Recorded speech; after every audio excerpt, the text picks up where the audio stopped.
Li He, Song of an Arrowhead from Changping. Flakes of lacquer, dust of bones, red cinnabar.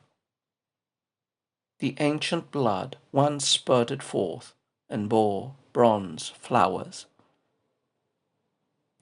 White feathers in its metal stem have rotted in the rain. Only the three spines still remain, broken teeth of a wolf. I searched this plain of battle with a pair of nags. In stony fields east of the post station on a weed-grown hill.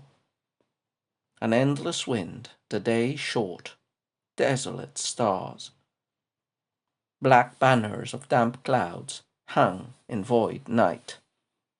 Souls to the left, spirits to the right, gaunt with hunger, wailing. I poured curds from my tilted flask, offered roast mutton. Insects silent, the wild geese sick, reed shoots reddening. A whirlwind came to see me off, blowing the ghost fires. In tears I sought this ancient field, picked up a broken arrow. Its shattered point, scarlet and cracked, once drove through flesh. In South Street, by the eastern wall, a lad on horseback urged me to exchange the metal for a votive basket. So we continue with the dark, haunting, phantasmagoric poems of Li He. So this poem is a poem dedicated to an object, so Song of an Arrowhead from Changping.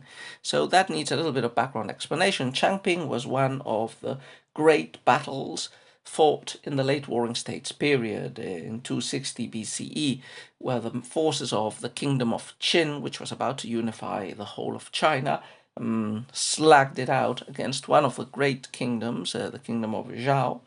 It was a massive battle, but in a defeat of the state of Zhao, but it was made doubly ominous by the results of the battle, because allegedly the historians say that the surrendered Zhao army of 400,000 men was massacred by the Qin after they surrendered. They were forced to dig their own grave pits, and then their throats were cut.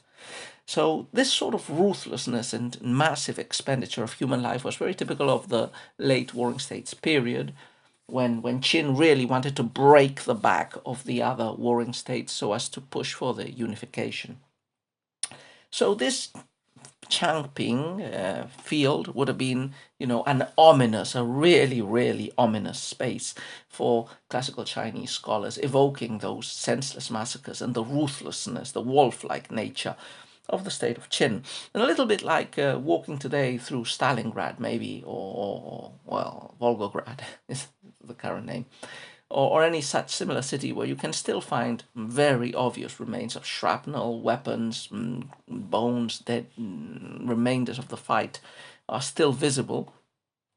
The same thing would happen here. This is the sort of space that Changping evokes, and the sort of space that Li He was visiting. So very appropriate with those stereotypes that we've mentioned about Li He being a ghostly poet who favors verses that depict ghosts, spirits, cemeteries, and such places. Now, in this poem, an object is found, and the poem describes both the ominous setting and the recovery of an element, of a pierced, broken arrowhead that acts as if it were a metonymy for the whole battle, for the people, for the spirits of the fallen, for the senseless carnage that took place in the field of Changping. So it's a relic collected, presumably by the poets. I mean, this could be based on real facts. We know that Li He, in around the year 814, was on his way to Luzhou, which is not far from Changping. So, he might have actually visited the battlefield and collected, found there, like farmers were still turning up relics of the massacre in He's day, which was 1,000 years after the battle. Li He might perfectly have found one of these arrowheads if he walked through these fields a little bit. The tone of the poem is, brooding and melancholy. It feels like a lamentation for the senseless massacre of the past, which is focused through this single relic and through a background, a nature that is described as desolate and unfriendly and ghostly, packed with the spirits of the dead who did not receive proper burial and the proper sacrifices. Okay, let's take a look at the poem. In the translation that I'm using, which is Frodshams, it has been broken up into, I think, 3 chunks. So we could take that as a starting point and decide that the poem does indeed have 3 sections. The first one basically describes the discovery of the object. The second stanza describes it takes us a little bit further back in time, but not in space, and it describes as Lee Hayes roaming through the cemetery before finding the arrowhead. And the last stanza includes, his rituals for the dead, and his leaving the field with the broken arrow and going back into the urban, the lived, the human space, and considering in the end the possibility of trading the arrowhead that was found. Let's take a look at each stanza then. So first stanza, if you wish. Flakes of lacquer, dust of bones, red cinnabar. The ancient blood once spurted forth and bore bronze flowers. White feathers and its metal stem have rotted in the rain.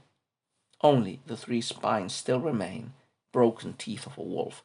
So the first stanza is really, really heavily metaphoric, so much so that I have difficulties at deciphering what it might mean in the first 2 lines. So the poem opens with 3 images. Flakes of lacquer, which would be dark brownish, reddish. Dust of bones, which probably would definitely be brownish, I gather.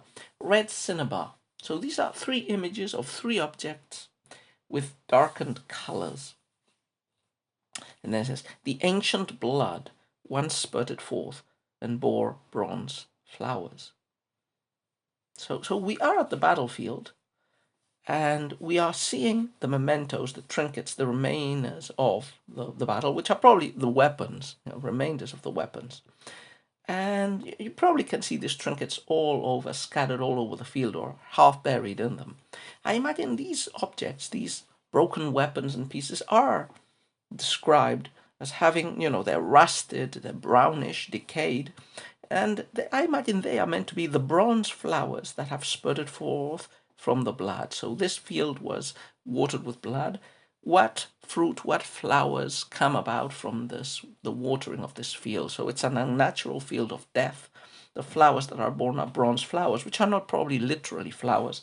They are these pieces of metal, of armor, of weapons that surface or are half buried in the land. And these objects, which would be, as I said, rusty brown red, seem to be compared to things of a similar color. Dust of bones, very appropriate, as you would have real bone dust in that field, but also flakes of lacquer and red cinnabar. These are the ominous, horrible flowers of this field drenched in blood. And now we focus, that's the generic description of the different pieces, but there's one that specially catches the poetic persona's attention.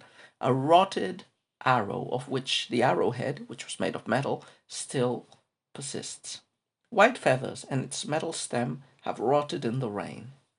So most of the arrow has disappeared, both the metal and the feathered part. The feather would have been at the back. But we have the head, the triangular head, the 3 spines as they are represented here, and they are like the broken teeth of a wolf. Yeah, so this last metaphor, emphasizes, which has already been done in the previous lines of the poem, this violent, horrible nature of the objects we are encountering. A tip of an arrow is an instrument of death, mercilessly biting into human flesh. So it's like the teeth of a wolf. And the metaphor is very appropriate. The arrow is broken, it can no longer hurt, just as a broken tooth of a wolf is also broken off and cannot be used. Okay, we continue with the second stanza, and the second stanza describes us, it opens up the scene, if you wish, to see the this cinematographically. Like the first stanza tells us where we are, this blood-drenched field, some of its trinkets, and one in specifically that the poetic persona has found. The second one opens the story and the narrative. We have the poetic persona in the field, walking around, searching for mementos, consorting with the spirits of the dead, probably metaphorically. And, it depicts a bleak, desolate landscape of horror and death. I searched this plain of battle with a pair of nags in stony fields east of the post station on a weed-grown hill. So this space has not become agricultural land. It is barren. It's a stony field. It's a weed-grown hill. Only rocks and wild weeds grow here. An endless wind, the day short, desolate stars. So remember, in Chinese poetry, the natural landscape tends to mirror the feelings of a person. A battlefield like this would evoke grim and dark feelings, and nature adjusts and rhymes with the poet's feelings. So it's a horrible nature. So it's endless wind, short day, desolate stars. The stars look desolate in this scenario. Black banners of damp clouds hang in void night. So we're at night, the day has passed away, the poet is walking around in the darkness, or the semi-darkness. The clouds, the dark clouds in the sky, feel like dark banners, like banners that indeed were here 1,000 years ago for the battle. Not only is this a desolate, rocky, barren, windy, dark place at night, the spirits, the ghosts of the dead are here. That's what the last couplet of this stanza would tell us. Souls to the left, spirits to the right, gaunt with hunger, wailing. If the landscape were not bad enough, you have the souls of the dead complaining, which makes sense. So in Chinese tradition, when a dead person was not buried with proper rites and offered libations and sacrifices, they would become hungry and angry ghosts, weeping and complaining at night. So finally, the last and third stanza basically depicts the aftermath. So basically it tells us that the poetic persona offers a sacrifice of sorts to the dead and leaves, and then visits the city to sell, or is urged to sell, the arrowhead. I poured curds from my tilted flask, offered roast mutton. So a sacrifice is made. It is peculiar, though, that the foods employed in the sacrifice are barbarian foods, the typical ones from the northern nomads of China: mutton and curds, milk products. I don't know why. Perhaps because the dead were from the kingdom of Zhao, which had adopted very early on barbarian practices like horse riding, instead of using the horses for pulling a chariot. So the sacrifice is made, insects silent, the wild geese sick, reed shoots reddening. So, these are the impressions of nature, which seem to participate, the animals and the plants seem to participate in the ceremony and in the sacrifice. Like the insects keep quiet, the geese feel bad, the red shoots become even redder, as if the blood or the spirits of the dead were infusing them. A whirlwind came to see me off, blowing the ghost fires. So a strong wind blows. These ghost fires are the will-o'-the-wisps that appear in swamps. So this supernatural, unearthly, ghostly fire illuminates the way for the poet to leave. In tears I sought this ancient field, picked up a broken arrow. Its shattered points, scarlet and cracked, once drove through flesh. So, leaving the field, the poet has actually found the object he described in the first stanza, that broken arrowhead. The poet leaves in tears. He is lamenting this wasteful and cruel battle and all the unnecessary deaths. He picked up this broken arrow, which is scarlet and cracked. And this is not just an innocent object. It's an object that killed. It once drove through flesh. That's why it's here. And finally, the last part of the poem, takes us completely out of the landscape. It brings us back to civilization, to some city, an unnamed city, in South Street by the Eastern Wall. A lad on horseback urged me to exchange the medal for a votive basket. Now, this ending is very ambiguous. Li He is notoriously famous for open-ended, ambiguous and unclear endings. So why would a lad on horseback offer to exchange this old arrowhead for a votive basket? I can imagine many different interpretations, and I don't know how much they would be fulfilled or satisfied by the original. So one version, you might imagine that this lad on horseback might be an aristocrat who is interested in mementos from the battlefield, but so he might want to buy it. But it seems weird that he would offer to exchange the medal for a votive basket. Why a votive basket? Is this literal or metaphorical? Like you could interpret it metaphorically, like he wants he urges the poetic persona to exchange the arrowhead for money, with which the poetic persona can perhaps buy a votive basket. So this is a basket that was to be used, for offering sacrifices to appease the spirits of the fallen. Or perhaps he's a swindler. He wants to swindle the poetic persona and is offering a cheap, worthless trinket in exchange for the arrowhead. Perhaps the aristocrat is not aware of the value of the arrowhead, of the symbolic value of that broken piece of metal, and while the poet is, and that's why he's offering an object of little value. But anyway, we end up with this weird image of the exchange of metal for a votive basket, which nevertheless feels very, very appropriate. Metaphorically, you could say that the whole poem is a votive basket for the spirits of the dead, and the poet is exchanging his words, if not the metal object itself, at least the evocation of the metal object he might have found, for a basket of words to commemorate the departed souls of the Zhao army. This poem has been translated by different poets. Owen has a translation, but I haven't been able to get my hands on it. There is one by A.C. Graham in Poems of the Late Tang, and we shall end with that version so that you can compare and contrast. An arrowhead from the ancient battlefield of Changping. Lacquer dust and powdered bone and red cinnabar grains. From the spurt of ancient blood, the bronze has flowered. White feathers and gilt shaft have melted away in the rain, leaving only this triple-cornered, broken wolf's tooth. I was searching the plain, riding with 2 horses, in the stony fields east of the post station, on a bank where bamboos sprouted.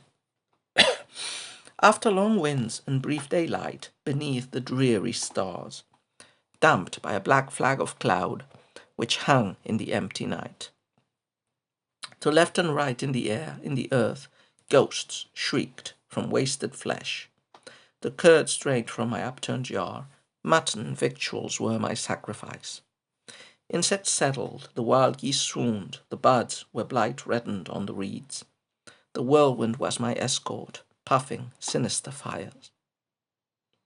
In tears, seeker of ancient things, I picked up this broken barb, with snapped point and russet flaws, which once pierced through flesh.